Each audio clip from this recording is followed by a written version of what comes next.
साक्षी जोशी और इस वक्त की एक खबर प्रधानमंत्री मोदी की जुबान फिसल गई, उसी से जुड़ी हुई आ रही है। वो आदरणीय अध्यक्ष जी बोलने की बजाय भाइयों और बहनों बोल गए। आइए आपको सुनाते हैं कैसे उनकी जुबान फिसली।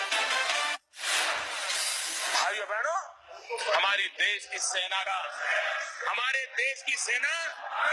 उसके जितने गुणगान करे, हमारी देश की सेना का जितना गुणगान करे उतना कम है। भाइयों बहनों, हमारे देश की सेना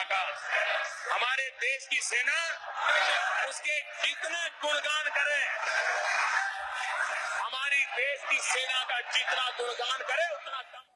तो आपने सुना किस तरह से प्रधानमंत्री मोदी जब संसद में बोल रहे थे तो अचानक से उनकी जब जबान फिसल गई, उन्होंने एकदम भाइयों बहनों बोलना शुरू कर दिया, बिल्कुल उसी अंदाज में जिस तरह से वो चुनावी जनसभाओं को संबोधित करते हैं। और स्पीकर बोलना चाहिए, स्पीकर को संबोधित करना चाहिए, आदरणीय स्पीकर महोदया बोलना चाहिए, लेकिन उनकी जुबान से एक बार निकल गया भाइयों बहनों।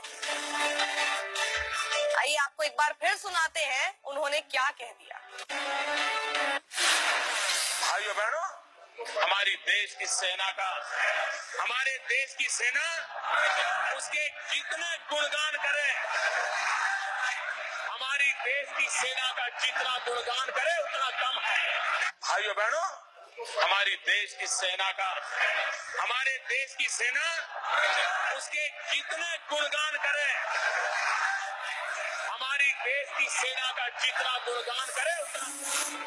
तो आपने सुना कि जब उन्होंने भाइयों बहनों जैसे ही कहा और उसके आगे जब वो बोलना शुरू हुए, उसके बाद विपक्ष की तरफ से हंगामा भी शुरू हो गया, क्योंकि संसद में जब आप मौजूद होते हैं तो स्पीकर को ही संबोधित करना होता है। अपने पूरे भाषण में उन्होंने हमेशा स्पीकर को ही संबोधित किया, लेकिन एक जगह जब उनकी जुबान फिसल गई, उन्होंने भाइयों बहनों बोल दिया।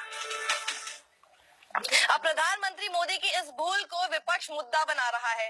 इस बारे में कांग्रेस नेता रंजीता रंजन ने भी